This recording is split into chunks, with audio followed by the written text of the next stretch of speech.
What's going on, y'all? Thanks for checking in with Callie. Please like, subscribe if you haven't. So lately, we've been hearing comments. If you haven't, you can check out ESPN First Take. You can look at it on YouTube, and actually, you can look at JJ Riddick's podcast. But he's been on a rant lately, and being very, very emotional in regards to Doc Rivers. And the comments that has came out and the video that came out about that has touched a lot of people in regards to looking at the situation and seeing the issue for what it's worth. And JJ Riddick is basically saying that Doc Rivers doesn't take any accountability. He's out here making excuses for the reason why the Bucks aren't playing the way they should be. And, he's planting all these seeds in other places where he's trying to take credit for certain things that really does not matter at this point. Like I made a video the other day. You can go back and check it out where where he's talking about, how he basically, he made the decision. He told the Clippers to get James Harden, and he made a way for James Harden to go to the Clippers. And now reports comes out about, he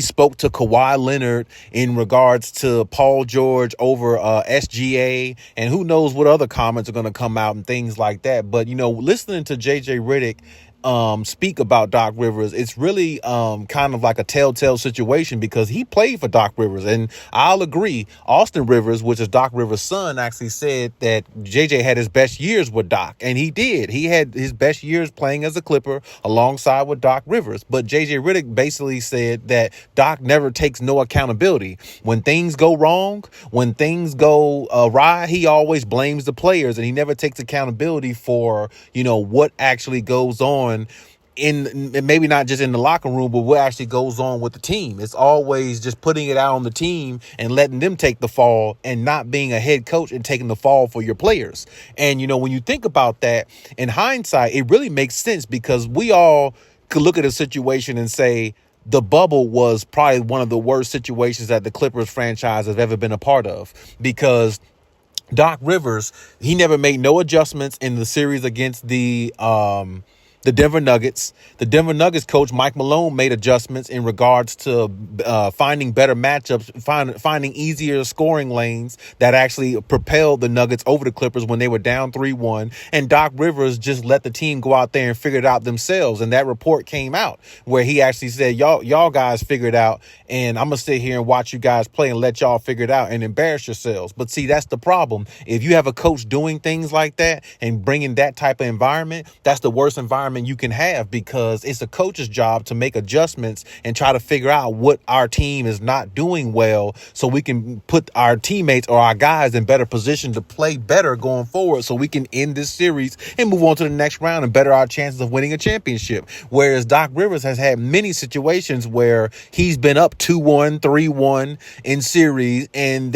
teams come back and beat them because he just does not make adjustments well, and he just does not take accountability for why the team lost. I remember instances actually listening to Doc Rivers saying, oh, well, we just didn't figure it out. We just didn't do this. And, the guys this, the guys that. And it's like, oh, okay, where it's almost like he's shifting the blame a little bit in regards to taking accountability for not doing his job to his best ability to help his teams win. Because as much as, or as well respected as Doc Rivers is as a coach through the media and all these things, where's his respectability in regards to winning? He got one championship with the Boston Celtics team with Ray Allen, Paul Pierce, Rajon Rondo, and Kevin Garnett. 4 Hall of Famers on that team. Even though Rajon Rondo was young, but he was still very, very, that was his best years at that time. I mean, that's when he was like a big star kind of sort of in the game, at that time, especially a rising star with all the talent around him. So you have all that on your team. Plus you got, I think,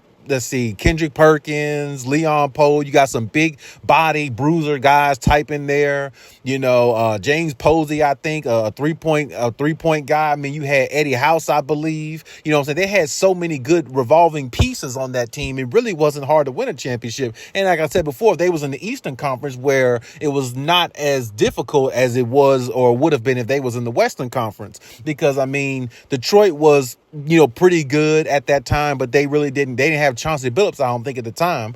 And if they did, they had just got him. LeBron was in the East, but LeBron was so young, he really couldn't, he couldn't beat the Celtics. He had to go to the Miami Heat and form a big three to beat the Celtics. And he barely beat them then. It took like it took 7 games to beat them then. So it's like, the East was railing, like they just weren't that good, you know what I'm saying, at that time. So it really wasn't no real threat in the East to him. And Derrick Rose and the Bulls, they ain't even grow their horns yet. They were real young. Derrick Rose was real young at the time, like a rookie going his second year.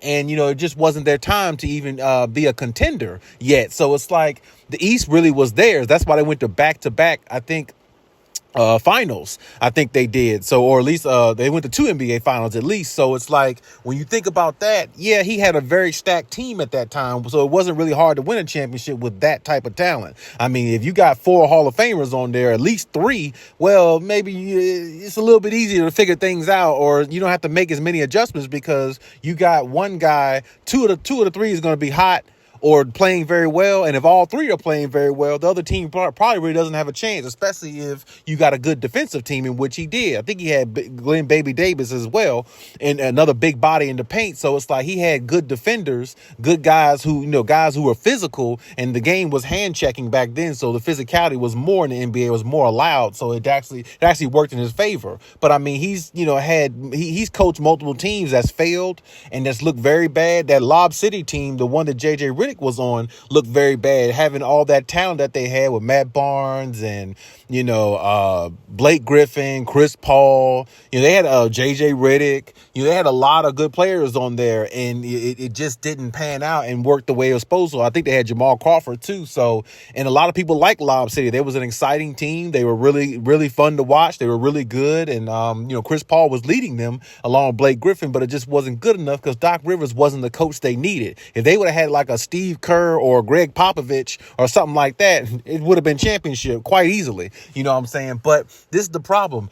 A lot of people praise Doc Rivers for not much, output. And like I said, the bubble really showed what he really was about, because he threw a lot of the players under the bus after the bubble, and he really didn't take no accountability for what happened. And, a lot of people blame Kawhi Leonard, and Kawhi Leonard was the most consistent player out there every single night, putting up like 25, 30 points in the playoffs, playing his heart out, but he just got tired at some point, because Paul George was being way off P, not playing the way he's supposed to. And a lot of people sat there and made excuses for that.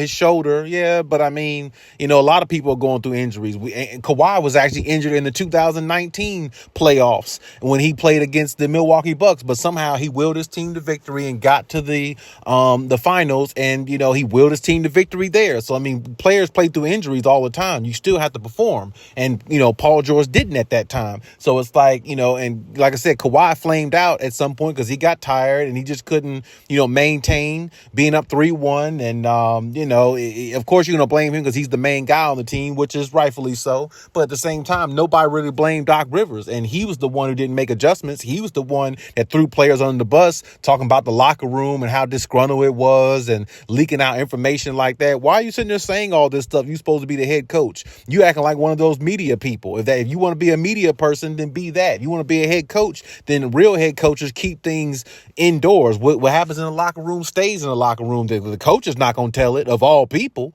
You see what I'm saying? So it's like, that's what JJ Riddick was talking about. You don't take accountability. You want to throw people under the bus, and you get all this praise for nothing. You don't help teams win. You don't adjust well, and your players don't respond to you well because your gameplay, your game style, or your coaching style is so like early 2000s, 90s basketball. It doesn't translate well to younger players and how they play the game now. So it's like him getting this coaching job with the Bucks, with him being in the front office, and then now people are saying that he put some words out there and got the Adrian Griffin, the other coach, fired, and he took over the Bucks, and for some reason, and like now they're saying some players are resenting him for being there and all this other type stuff. So it's like Doc Rivers is full of drama, man. He really is. And I'm glad he's away from the Clippers, because if he was still with them, even though they got 4 Hall of Famers on the Clippers now, they still wouldn't have won no 26 out of 33 games before the All-Star break. They still wouldn't have done nothing like that with Doc Rivers Rivers, because like I said, he just doesn't coach well, and I just don't think his coaching is really worthy of anything. Honestly, I think he should be without a job in the NBA as far as coaching. Now, if he wants to be a commentator or analyst or something like that, I think that's fine. But as far as coaching, I just think he's just a waste of time, and I wouldn't be surprised if the Bucks go into the playoffs and have a 3-1 lead or something like that and give it up, or don't even make the conference finals against the Celtics and lose in the first or second round.